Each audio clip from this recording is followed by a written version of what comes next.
Još jedan put, pozdrav svima, dragi moji prijatelji, dobrodošli na moj YouTube kanal. Ja vas pozdravljam sa još jednim videom kojeg želim podeliti sa vama na samom početku. Sveto pismo, Sveta Božja reč, za vas koji možda još uvek nemate, možete dobiti besplatan primerak. To je prevod Đure Daničića, Stari zavet, Vuka Stefanovića Karadžića, Novi zavet. Najstariji prevod na srpskom jeziku na ovom prostoru možete dobiti besplatno ako pošaljete vašu adresu i broj telefona, vrlo važno, na moju e-mail adresu docusangelos jedna reč, @yahoo.com, što i piše ovde u baneru ispod, tako da možete da prepišete adresu i naravno da pošaljete vaše podatke da bi vam ja poslao Sveto pismo. U prethodnom videu sam spomenuo da su prošle pune 2 godine od kada sam počeo da snimam ovako intenzivno 2-3 videa dnevno, nekad sam snimao i 4, zavisno od toga kakve su bile okolnosti, i mislim da smo kroz ovu krizu pandemijsku prošli onako hrabreći se iz Božje reči. I možda se i pitate dokle će ovo trajati, svakako dok traje interesovanje kod vas za ove teme. Ja ću snimati kad toga nema ni potrebe dalje snimati. Ali ono što svakako planiram da uradim, a to je da Sveto pismo, Božju reč, onako stih po stih, kako mogu, onako u letu, ne može to sad da se odradi neka duboka egzegeza, ali da celo Sveto pismo snimim od početka do kraja, sva poglavlja, sve stihove, i za to će mi trebati još neke 2 godine najmanje da bi završio taj proces koji sam počeo, tako da ću vrlo verovatno uporedo sa snimanjem poglavlja iz Biblije, jer svaki dan snimam po jedno poglavlje, i treba će mi najmanje još 2 godine, ako svet potraje još toliko, do Hristovog dolaska, da bi snimio celu Bibliju, tako da na mom YouTube kanalu onda će biti cela Biblija, sva poglavlja, svi stihovi od početka do kraja snimljeni. Možda će negde neko da preskočim, pogotovo kad te brojke pišem, pa onda preskočim, pa onda neko poglavlje ostane, ali kako god, najveći broj, to jest gotovo celu Bibliju ću se potruditi da je snimim. To mi je neka ideja, onako jedan životni cilj, jedan životni plan, da tako nešto uradim. Jer vidimo da je Božja reč vrlo aktuelna, vrlo živa, vrlo sveža. Iako je Sveto pismo pisano odavno, pre više hiljada godina, možemo slobodno reći, jer Stari zavet je nastajao u periodu od 1500. godine pre Hrista, kada je Mojsije počeo da piše Pentateuh, pa sve do 400. godine pre Hrista sa knjigom proroka Malahije, kada je završena zapravo Biblija. I ne samo Malahija, nego je tu i prva i druga dnevnika su pisane u to vreme, zapravo nastale su tu negdje 400 godina pre Hrista. Onda imamo period tišine do Jovana Krstitelja, kada se Bog nije obraćao jevrejskom narodu, i onda prvi put se Bog obraća Zahariji sa Gabrielom, dakle to je poruka koju je Bog poslao preko Gabriela Zahariji u hramu dok je služio da će mu se roditi sin, i rođen je Jovan Krstitelj, i onda Bog govori preko Jovana Krstitelja i dolazi Hristos, sin Božji, koji se utelovljeni Bog, preko kojega se spasenje i celokupna istina spasenja otkriva ne samo Jevrejima, nego se otkriva i neznabošcima. I onda imamo apostolsko doba do 99. godine nove ere, i tu se negde završava pisanje novozavetnih tekstova, jer su apostoli pomrli, i posle toga imamo crkvene oce, ali to nije ušlo u kanon Biblije i ne treba, jer su 12 apostola bili direktno sa Hristom, i naravno u Starom zavetu proroci, naviji su ti kojima je Gospod govorio direktno, a Mojsiju je govorio licem k licu, kao što znamo. Zato je Biblija veoma živa knjiga, iako su prošli vekovi, iako je prošlo mnogo vremena od vremena kada je ona pisana, ali u suštini kada pogledamo današnju situaciju, kriza kakva je danas u svetu, biblijski tekst je jednako aktuelan jer je gotovo identičan problem kao i onda. Zašto? Zato što su se ljudi okrenuli od Boga, otišli su daleko od njega, okrenuli su se da čine zlo i svagda, svakog trenutka su misli njihove pune samo zla. I naravno, to za posljedicu ima Božju dozvolu da neki narodi intervenišu i da ti narodi koji žive u tom zlu da budu jednostavno kažnjeni. Sada tu se postavlja pitanje dokle će nepravda trajati i vladati, jer vidimo da je nepravda na sve strane. S jedne strane NATO čini svim slabijim narodima nepravdu, s druge strane vidimo u Ukrajini se dešavaju mnoge nepravde i od strane neonacista i od ove i od one i od svake strane. Dakle, postoje nepravde, postoji haos, dokle će Gospod to trpeti i dokle će Gospod čekati, jer problem koji ljudi imaju, ako Bog postoji, oni kažu zašto dozvoljava svo ovo zlo da se dešava u svetu i zašto se malo podrobnije ne uključi u to da se taj problem reši, da zlo bude uništeno, da ga više ne bude. Naravno, osnovni problem kada govorimo o zlu, bilo da je reč o Ukrajini, o NATO agresiji na nedužne narode i male narode gde oni kao brane demokratiju, američke interese, zapravo oni brane demokratiju i interese velikih korporacija koje trebaju tržište, koje trebaju rude, koje trebaju minerale, koje trebaju besplatnu radnu snagu i vrše se porobljavanje naroda, bukvalno i doslovno celoga sveta, tako da vojska sveta, NATO-ova vojska nije tu da štiti zemlje članice NATO-a, već da štiti interese globalnog krupnog kapitala i moćnih korporacija i države kao što su Sjedinjene države, Evropska unija i druge države su stavljene sve u službu tih moćnih kompanija koje bukvalno su jače i od država i od predsjednika i od vlade i od svega. I to je taj krupni, takozvani krupni kapital koji ima ogromni interes, tako da i kad je reč o Rusiji i Ukrajini i tom sukobu ograničenom koji tamo postoji, mada je prilično haotičan, također je tu u igri veliki kapital, jer ono što ogromne korporacije žele, a to je ogromno bogatstvo Ukrajine za sebe i već su ga jedno vreme eksploatisali, i naravno još veći kolačić, a to je ogromno bogatstvo Rusije, jer tamo ima zaista ogromnih prirodnih resursa koje oni žele da iskoriste za svoje dalje besomučno bogaćenje. I baš kako kaže tamo tekst, kad čitamo male proroke, kako kaže tekst da oni koji su pomoću krvi, pomoću nepravde, pomoću zla sticali bogatstvo, da će im to sve biti uzalud i da će to sve doći na njihovu glavu i da će to oganj sažeći, izgoreti, kaže, jer sakupljaju za oganj. I suštinski rečeno i suštinski gledano, svo to bogatstvo koje su pojedinci, korporacije, zapravo iza tih korporacije stoje pojedinci, nakupili je zapravo svedočanstvo protiv njih koje će na kraju rezultirati time da će Bog uništiti i njih, i njihove kompanije, i korporacije, i države, i sve ostalo. Zašto? Zato što, kaže tekst, obogatili su se u posljednje dane i plata zaposlenih viče. O tome čitamo u novozavetnom tekstu. I definitivno, vreme u kojem mi živimo je vrlo, vrlo specifično vreme ogromnog nasilja, ogromne nepravde, ogromnog zla. S jedne strane, taj vojno-industrijski kompleks ne preže ni od čega da zaradi novac. Tu je bioterorizam, tu je oružje za masovno uništenje, tu je milion toga što oni koriste.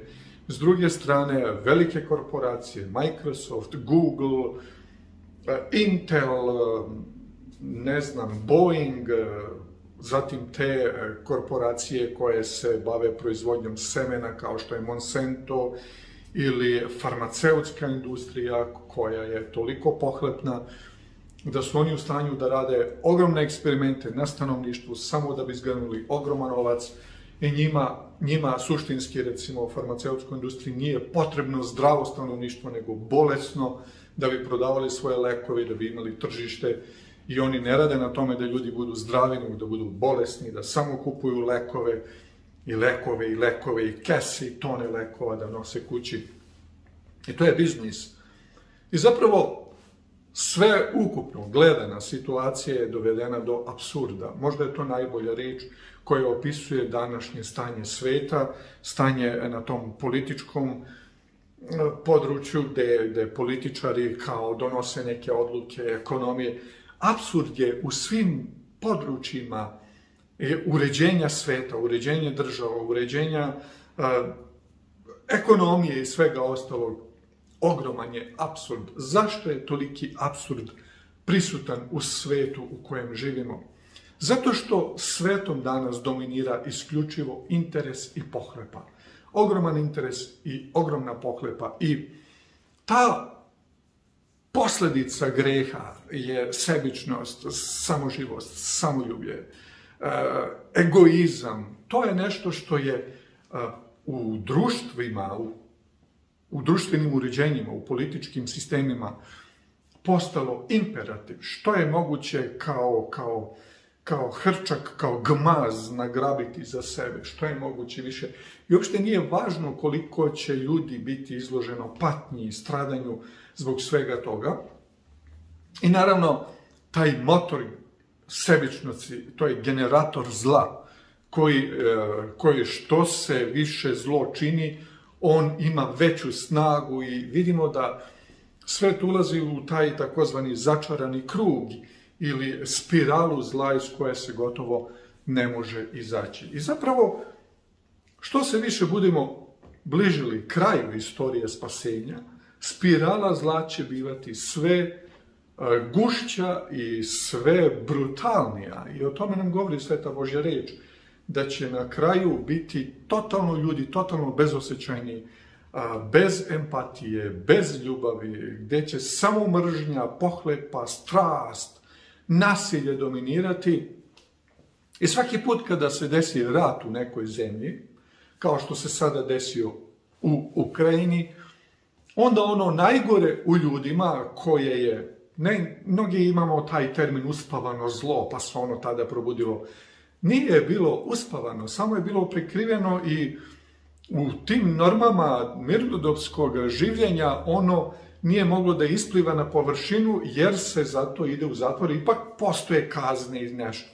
Međutim, kada dođe do pucnjave, do rata, kako je došlo sada recimo na teritoriji Ukrajine, onda sav taj mrak, sav taj smrad koji postoji u ljudima, sve to izađe napolje.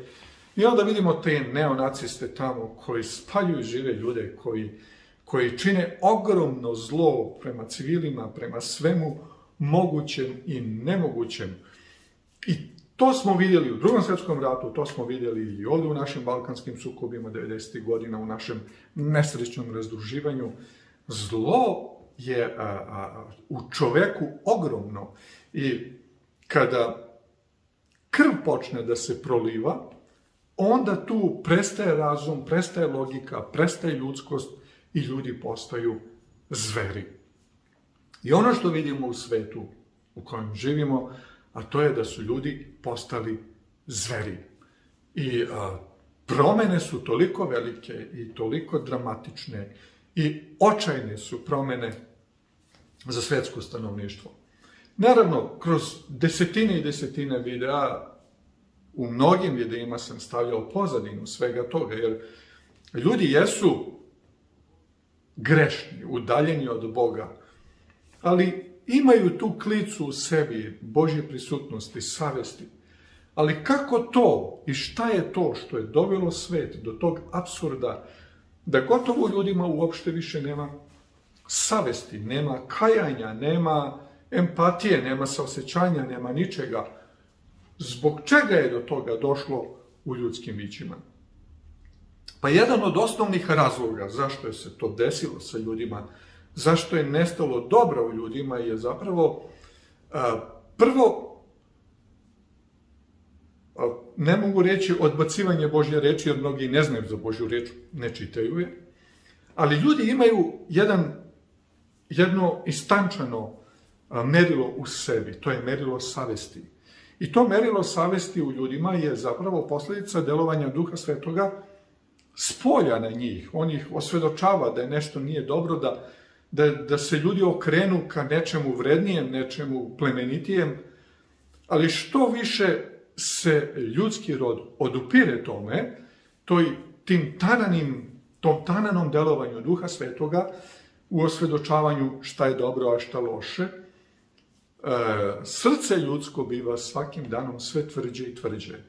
I kao što čitamo tamo da je Gospod učinio da je srce faraonu otvrdnulo, a nije ga on otvrdnuo pa ga tuko, nego je Gospod pozivao faraona direktno rečima preko Mojsija, preko Arona, da pusti Izrailja. On to nije hteo i kad on to nije hteo, to je bio direktan Božji poziv, a ne samo poziv, nego je i Božja prisutnost kroz Duha Svetoga bila prisutna tu u rečima Mojsija, u rečima Arona.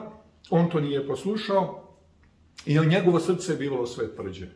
Duh Sveti radi na svakom čoveku, bilo da je on hrišćanin ili nehrišćanin, radi kroz njegovu savest. I Duh Sveti osvedočava ljude u to šta je dobro, a šta zlo. Nažalost, školski sistem i obrazovni sistem je kazao da Bog ne postoji, da su ljudi postali od majmuna, da smo produkt slučaja i da samo najjači opstaju i kao što vidimo, predatori, globalne korporacije, krupni kapital i kapitalisti, ili kako se oni već zovu, sasvim svejedno, su toliko moćni, oni kažu mi smo super predatori, mi smo najjači u tom lancu ishrane i mi možemo slobodno da vas pojedemo jer je to zakon prirode u kojemu živimo. I to da li će on izbrisati jednu državu, jedan narod, stotine naroda, stotine pojedinaca, uništiti njihove živote, njihove porodice, zdravlje, ekonomije u sveta, šta god, nije važno.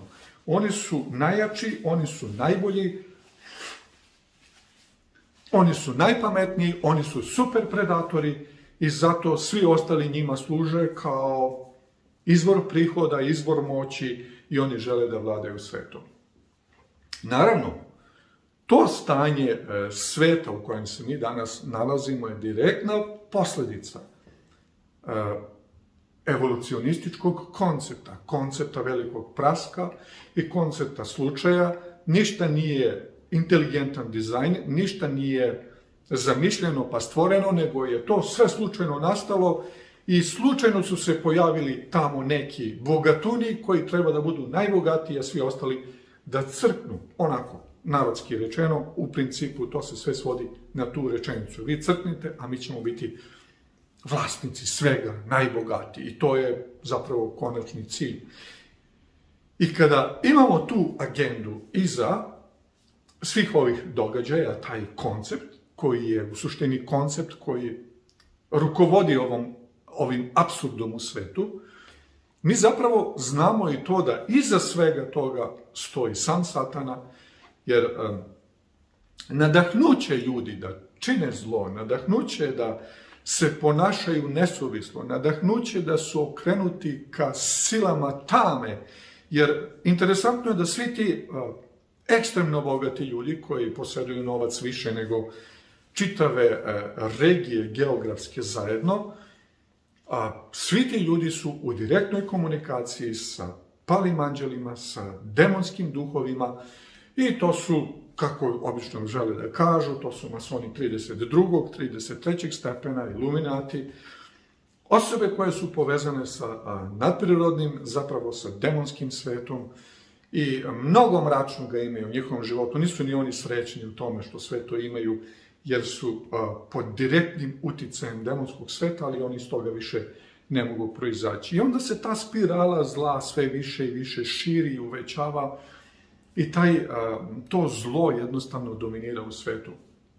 I naravno, unutar tog apsurda, unutar tog zla koje postoji u svetu, koje vidimo i na političkom i ekonomskom i na svim drugim područjima, na licemerju Evrope u odnosu na, recimo, u odnosu na Srbiju i zahteve koje ona upućuje Srbiji, Ili licemerija američkog predsjednika koji tvrdi kako se tamo čini nasilja, šta su oni radili. On je lično tražio da ovdje narod bude ubijan 99. godine i bombardovan i da bude obrisan. On lično, sadašnji predsjednik Amerike, je to tražio. I naravno to licemerje, taj haos, to zlo, nije slučajno tu. Sve se to dešava i sve je to tu prisutno. Zato što unutar tog haosa, unutar tog beznađa, unutar apsurda sveta u kojem mi živimo, istina Božja, evanđelje Božje, njegov plan spasenja treba da doživi svoje potpuno ispunjenje. I kako narodna poslovica kaže, tiha voda breg roni, to jest breg nosi, takva je situacija i sa Božjom riječi i sa Božjom istinom. Kada je Bog pošalje u svet haosa, ona taj haos kao kvasac u testu počinje da preobražava u carstvo Božje i u sliku Božju. I zapravo unutar apsurdnog sveta, unutar sveta haosa, brutalnog nasilja, Bog ima svoj narod i svoju decu koja nose carstvo Božje u sebi i koja šire carstvo Božje oko sebe. I to je zapravo so svetu. Kaže Hristos svojim učenicima, vi ste so svetu. A ako so obljutavi, čime će se zemlja osoliti? Čime će se svet osoliti? I evanđelje Božje, istina evanđelja i taj spasonosni plan koji je Gospod načinio za ljudski rod, koji je prisutan unutar apsurda ovoga sveta, apsurd traja od samog početka, od pada u greh pa sve do danas, i haos nekad više, nekad manje, ali to nekako ide gore dole. Bog ima svoju istinu, svoje ljude, svoje evanđelje u tim ljudima i ti ljudi su zapravo boravište Božje na zemlji. Baš kao što je Jevrejima kazao da mi načinite svetinju, da se među vama nastanim, tako isto Gospod želi da u nama stanuje, u onim ljudima koji žele da služe Bogu i koji ne žele da se izjednače sa haosom, sa apsurdom, sa pohlepom, sa nasiljem, sa zlom, sa svim ovim što je prisutno u svetu i da žive jedan pobožan život na slavu Boga živoga. I Gospod ima u svim narodima, nacijama, verovatno i među tim najbogatijim ljudima, Gospod ima ljude koje on može da upotrebi za slavu svoga imena, za njegovo carstvo. Naravno, ta spirala greha i apsurd nasilja i beznađa i bezakonja koji tišti svet već 6000 godina ima svoje vreme trajanja. I kada se to istorijsko vreme navrši, na svu sreću, pa ne možemo tačno da ga izračunamo, koliko god da računamo, jer recimo taj stari koladar ili srpski kalendar kaže da je zemlja stara 7000 i ne znam koliko godina, ali to je samo priča. Ono što mi znamo na osnovu biblijske hronologije, kad krenemo od Adama, imamo jasnu hronologiju ko je koga rodio, imamo istoriju Jude i Izraelja, mi smo tu negde blizu kraja 6000 godina. Doduše, Jevreji su negde na 5780 i ne znam kojoj godini i negde su zaturili punih 200 godina. Gde su ih zaturili, ne znam. Ali u svakom slučaju, tu smo negde na kraju 6000 godina istorija sveta i ono što je neverovatno kada govorimo o biblijskom tekstu, o proročanstvima, a Gospod kaže u malim prorocima da se njegova reč, njegova vizija, njegovo proroštvo mora ispuniti doslovno, tačno onako kako je zapisano. I zapravo Božje evanđelje je tu da nam pomogne da izaberemo pravu stranu, stranu svetlosti, stranu istine, s jedne strane, s druge strane, proročki tekst u Bibliji je tu da nam objasni tu spiralu haosa, da nam objasni taj apsurd ovoga sveta i izlaz iz tog apsurda koji je Bog ponudio. Jer zlo ne može da egzistira zauvek. Biblija je potpuno jasna da zlo, zli, pohlepa i pohlepni ne može opstati za svu večnost. Sotona je to počeo na nebu i hteo je da taj koncept razvije tamo kraj Božjih prestola. Gospod to nije dozvolio, izbacio ga je na zemlju.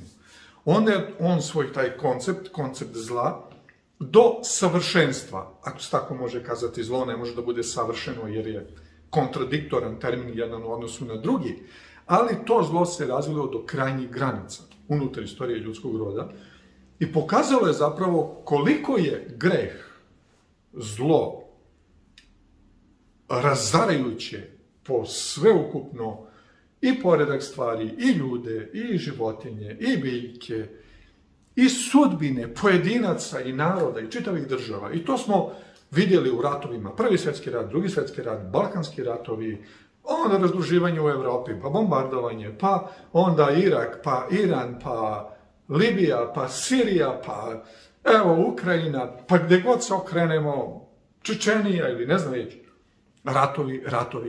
Ratovi, nasilje, krvoproliće, otimačina, zlo.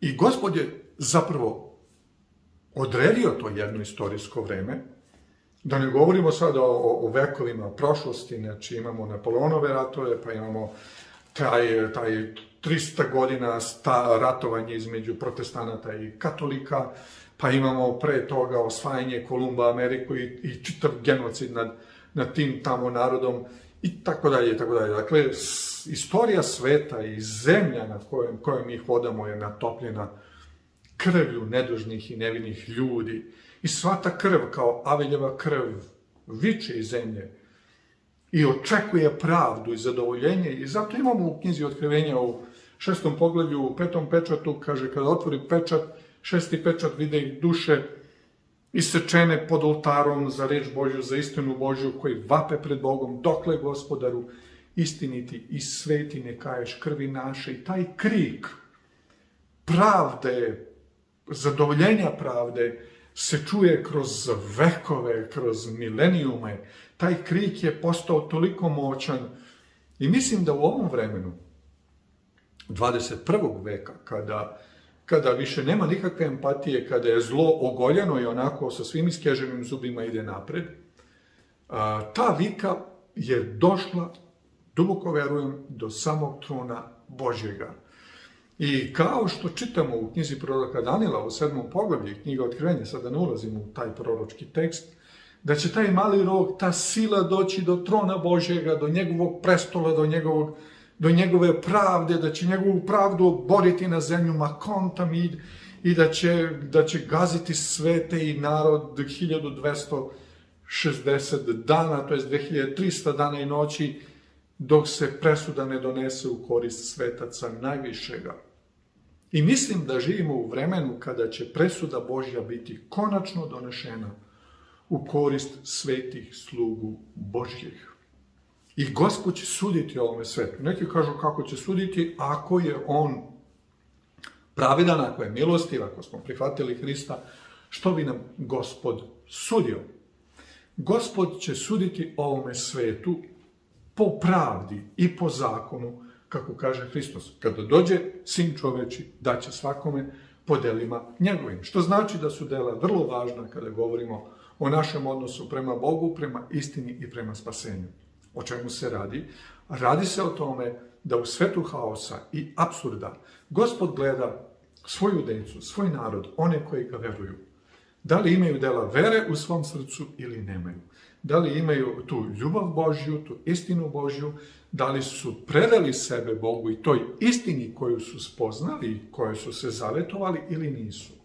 I Gospod ne gleda koliko smo mi pravedni, nego koliko smo otvoreni, iskreni pred njim, da tu istinu koju nam je on otkrio, da je sprovedemo u svom životu i koliki napor imamo da se predamo Bogu, da razgovaramo sa njim, da bi nas preporodio, da bi nas očistio i pripravio za veliki slavni povratak Hristov. I zato je važno u svetu apsurda i haosa i apsolutne degradacije svega, kao što vidimo, imati Božju istinu i Božje evanđelje, reč Božju.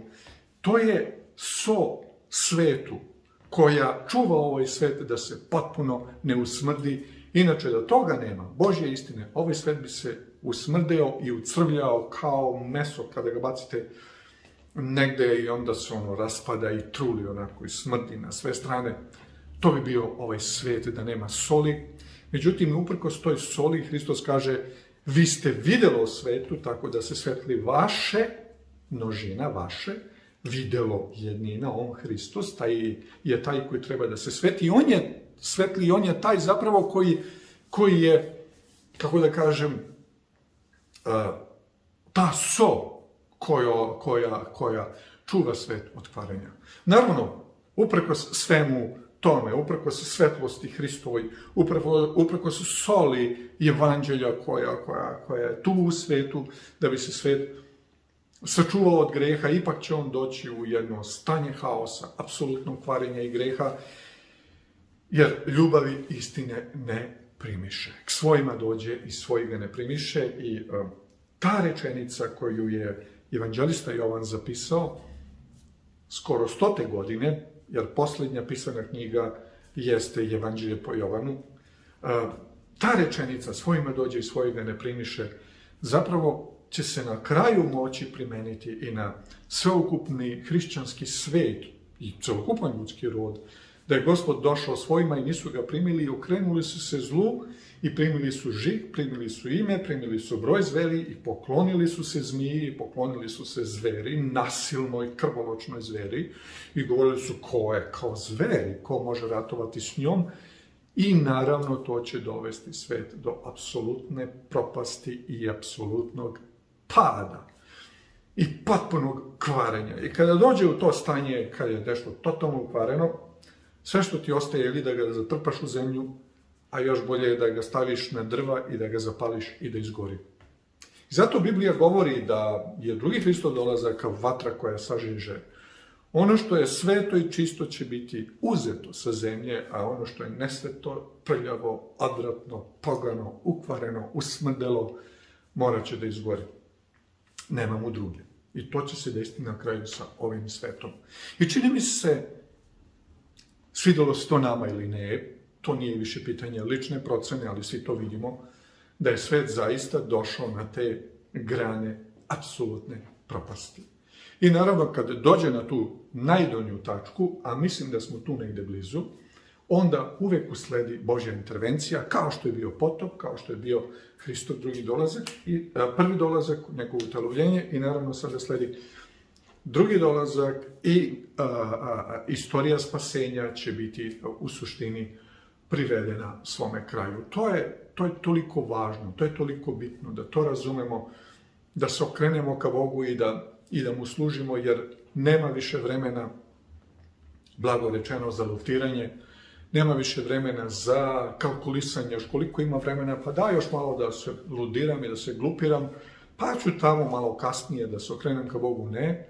Danas ako glas njegov čujete, ne budite drvenastih srca, kaže Gospod, odazovite se na poziv Božje reči, Božje istine, Božjeg evanđelja, jer je to suštinski važno za spasenje, za večni život, vaš večni život, jer ovaj svet koji je svet apsurda i propasti, on nema još dugi rok trajanja. Tebi, Gospode Bože naš, silni, sveti, istiniti, pravedni, slava, sila, moć i čast za Sina Tvoga, Hrista, našega Spasitelja, koji ušao u ovaj svet da bude so svetu i da bude svetlost svetu.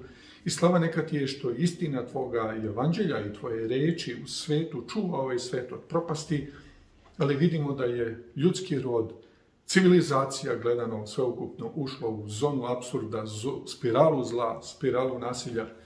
I slava neka ti je što je vreme ovome svetu i rok istekao. Ti nas blagoslovi, Gospode, da ti budemo verni, da ti budemo poslušni, da hodamo za Tobom, da budemo Tvoji i čuvaj nas za dan Tvoga dolaska, da ne budemo u grupi nasilnika, siledžija, propalica ovoga sveta, već u grupi onih koji su obučeni u Tvoju istinu i Tvoje evanđelje.